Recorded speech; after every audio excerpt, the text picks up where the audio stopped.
ध्यान रखना, आप कभी सोचे नहीं होंगे क्योंकि आपको सोचने की जरूरत भी नहीं पड़ती। आपका सोच मेरा धन, मेरा परिवार, मेरा घर, लेकिन कभी अच्छे से सोचोगे एक परिवार के लिए हम बहुत ही ज्यादा उनके चरण की सेवा करनी हमारे लिए आवश्यक है। वो कौन सा परिवार बताइए, कौन सा परिवार? कभी नहीं सोचे होंगे, कभी किसी ने कहा भी नहीं होगा, क्योंकि ये ऐसा कोई सोचता नहीं होगा, ये शास्त्रों में नहीं है। मैंने सोचा देखिए सूर्यदेव के परिवार, सूर्यदेव के परिवार को देखिए, आपको पता नहीं होगा सूर्य के दो पुत्र हैं, एक तो यमराज और एक शनि। यमुना तो बेटी है, यमुना जनकाय जगत कर्म साक्षिने पुण्य कर्म प्रभावकाय सप्ताश्वरत वाहनाय, शास्त्रों में सूर्य की स्तुति है। आप देखिए 10 दिन सूर्य नहीं आया, आकाश में आया नहीं, क्या होगा? आपका प्राण किससे संचारित होता है? आपकी ऊर्जा किससे संचारित होते हैं? सूर्य से। पेड़ पौधे, पशु पक्षी, कीट पतंगे, मक्खी मकड़े, तो पूरा धरती जो है ये पृथ्वी जिसको कहते हो, पृथ्वी लोक में जीवन सूर्य से है। अब देखो ये बाप है, अपने नहीं, अपने तो बाप है ही, यम और शनि के भी बाप हैं। अब देखो बेटे क्या काम करते हैं, बाप सबको प्राण दे रहा है, सूर्य देव। कल आएगा उनका दिन, कल उनकी गुणगान करेंगे। लेकिन अब देखो, आपने कभी सोचा नहीं होगा, आप में जितना दुख आता है, जितनी परेशानियां आती है, ये सब दंड और न्याय देते कौन है आपको ग्रहों में? शनि। हाँ, शनिदेव। अच्छा, अब और एक बात भी जवाब दोगे, मरने के बाद कौन दंड देते हैं? यमराज। देखो दोनों भाई है ना, वो बाप है, बाप प्राण देता है, एक बेटा शरीरदारियों में न्याय करता है, दूसरा बेटा शरीर छोड़ने के बाद न्याय करता है।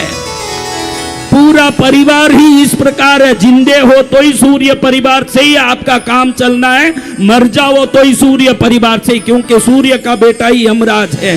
मरोगे तो उसी से हिसाब करना है, जीवोगे जब तक शनि से ही हिसाब करना है।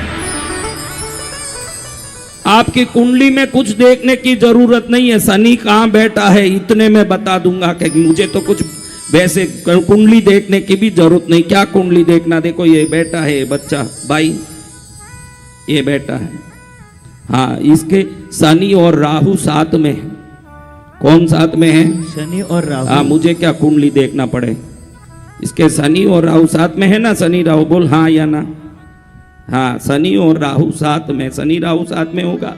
2 लाख कमाएगा न 2 लाख घुमाएगा, 2 लाख कमाएगा न 2 लाख घुमाएगा, यही करता रहेगा, कमाएगा घुमाएगा, कमाएगा घुमाएगा। शनि को न्याय के देवता कहते हैं। हमको जब दुख आए ना, तो मुझे दुख आ गया ऐसे रोना नहीं चाहिए। मैंने क्या गलती किया होगा जिससे ये दुख आया है, आगे से ये गलती न करूं, ये सावधानी और विवेक आनी चाहिए। दुख से जो दुखी होता है, दुखी होने से कौन सा दुख चले जाएगा महाराज? दुखी होने से दुख जाता तो कभी का जाता, दुखी होने से दुख बढ़ता है। विवेक आने के बाद दुख घटता है। विवेक आना, कल देखो मैंने एक को बताया, पैर इतना बड़ा सूजा के आया था कर्नाटक बीदर से, कल रात में देखा ना आप सबने? जी भगवान। क्या कहा उसने? मेरा पैर चलता नहीं, काला पड़ गया, मुड़ता नहीं, कितना भी बोलो उतना दे दूं। क्या महाराज जी धन, संत लोग धन दौलत के लिए किसी का कल्याण करेंगे? कोई साधु किसी का भला करने के लिए पैसा मांग रहा हो तो समझ लेना अभी साधुपना आया नहीं है, अभी वो साधु बना नहीं है। पक्का साधु तेरे जैसे लाख लोगों को ज्ञान और गुण देने का ही भाव रखेगा, धन लेने का भाव नहीं रख सकता। जय जय गुरुदेव। तो कल मैंने उसको क्या कहा, उसने बोला मेरा पैर बराबर नहीं है, काम नहीं करता और शरीर 20 साल से बिगड़ गया। मैंने उसको क्या बोला बेटा, याद है क्या बोला? क्या सेवा देगा? अरे मूर्खा, हेलो, हाँ, काला सर्प मार दो। तूने सर्प को मारा है। मैंने क्या बोला? जी गुरुदेव। तो उसने क्या बोला? हाँ, तो महाराज जी से कुछ छुपा हुआ नहीं है। मैंने कहा तूने सर्प मारा इसलिए गति आई। ये अब मैं बताने के लिए कि मैं क्या क्या जानता हूं बताने के लिए नहीं बोल रहा हूं, आपको सावधान करने के लिए बोल रहा हूं। किसी ने एक सर्प को मारा, जिंदगी के लिए वो अपंगा हो गया है, तो आप क्या बोल रहे हो, क्या कर रहे हो, ये सोच समझ के करो। आज जो भी दुख है आपके किए कराए के दुख हैं, बाहर से नहीं आ सकते। जय जय दुख गुरुदेव। कहीं बाहर से नहीं आ सकता। जो दुख आप भोग रहे हो आपके किए कराए के वो दुख हैं।